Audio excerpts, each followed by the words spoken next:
Slashed away, and it's going to race away.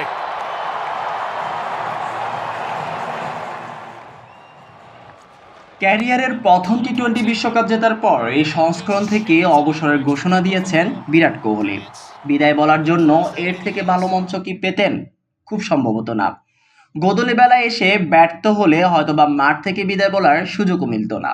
তবে নামটা যেহেতু বিরাট কোহলি, সর্বকালের অন্যতম সেরা ক্রিকেটার, তার অমন নির্মম বিদায় হয়তোবা চাইছিলেন না তার ঘোর সমালোচক।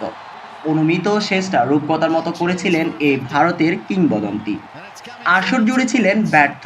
ফাইনালের আগে ৮ ম্যাচে একটিতেও পার করতে পারেননি ৪০-এর কোটা। ১০০ স্ট্রাইক রেটে সর্বসাকুল্যে টুর্নামেন্টে তার রান ছিলেন ৭৫। সেমিফাইনালে শেষ কোহলি অফ ফর্ম নিয়ে জানতে চাইলে রোহিত শর্মা বলেছিলেন সে হয়তো নিজের সেরাটা ফাইনালের জন্য জমিয়ে রেখেছে। ক্যাপ্টেনের কথা সত্যি করে বিরাট জ্বলে উঠেছেন বড় মঞ্চে।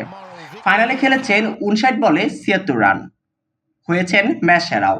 পুরস্কার নিতে এসে পুরস্কার বিতরণী অনুষ্ঠানে সঞ্চালক হার্ষা ভোগলেককে বলেন, এটা আমার শেষ টি-টোয়েন্টি বিশ্বকাপ, এটি আমরা অর্জন করতে চেয়েছি। একদিন আপনারা মনে হবে রান করতে পারছেন না, তারপরেও কিছু ঘটবে। ঈশ্বর মহান, গুরুত্বপূর্ণ দিনে আমি দলের কাজটি করেছি।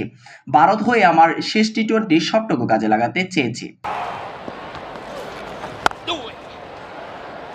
High component of Indians loving shots like that. অবসরের ঘোষণা নিশ্চিত করে বিরাট জানান এখন পরবর্তী প্রজন্মে এগিয়ে আসার পালা। ২০১০ সালে জিম্বাবুয়ের বিপক্ষে সংস্করণে অবসর নেওয়া কোহলি ক্যারিয়ারে ১২৫ ম্যাচ খেলে করেছেন ৪,১৮৮ রান। রোহিত শর্মার পর এই সংস্করণ দ্বিতীয় সর্বোচ্চ রান সংগ্রাহক তিনি।